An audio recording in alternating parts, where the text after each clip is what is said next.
Perlawanan Bribtu Rizka usai ditetapkan tersangka pembunuhan suami sendiri. Bribtu Rizka Sintiani ditetapkan sebagai tersangka kasus tewasnya sang suami, Brigadir Esko Fascarelli, Jumat, 19 September 2025. Brigadir Esko sebelumnya ditemukan tewas dalam kondisi tubuh tergantung dalam keadaan terikat pada Senin, 25 Agustus 2025. Lokasi itu hanya berjarak sekitar 50 meter dari rumahnya. Sebelum ditemukan tewas, Brigadir Esko diketahui menghilang sejak 19 Agustus lalu. Saat ditemukan, wajah Brigadir Esko nyaris tak dapat dikenali karena sudah membengkak. Sempat ada dugaan Brigadir Esko mengakhiri hidup dengan cara gantung diri, namun keluarga meyakini Brigadir Esko tewas dibunuh oleh orang dekat.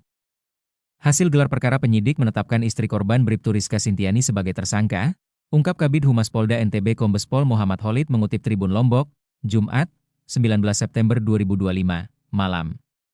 Gelar perkara dilakukan setelah melakukan pemeriksaan sebanyak 53 saksi, pemeriksaan terhadap ahli pidana dan ahli kriminologi, hingga penggunaan lie detektor atau pendeteksi kebohongan dalam pemeriksaan.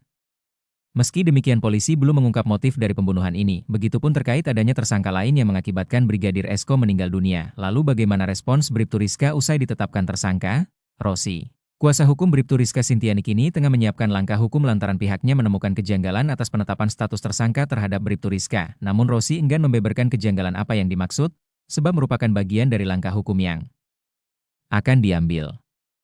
Kami belum bisa menyampaikan secara rinci ke publik, karena masih kami siapkan dalam kerangka langkah hukum resmi, kata Rosi kepada Tribun Lombok. Meski polisi sudah melakukan berbagai tahapan dalam proses penyelidikan dan penyidikan, Rosi menilai penetapan status tersangka ini masih ada kejanggalan.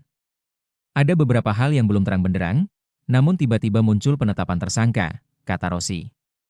Rosi mengungkapkan, dia bersama dengan tim sedang menyiapkan langkah hukum menyikapi keputusan penyidik ini, termasuk menguji dasar penetapan tersangka tersebut.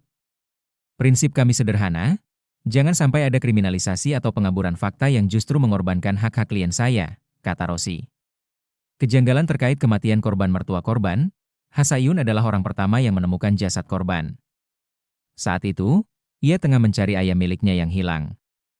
Saya yang pertama kali menemukannya, saat saya sedang cari ayam saya yang hilang, saya kaget ada tali.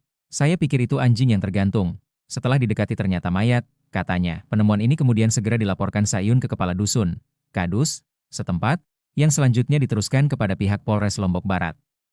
Sayun mengaku sangat terkejut setelah identifikasi menunjukkan mayat yang ia temukan dalam keadaan terikat, membengkak, dan wajah hampir tidak dikenali itu ternyata adalah menantunya yang sudah hilang kontak sejak 19 Agustus 2025.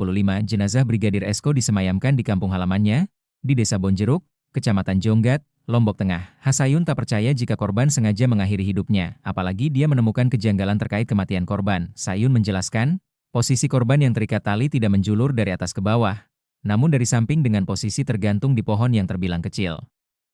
Masyarakat di sini nggak ada yang percaya dia meninggal karena gantung diri.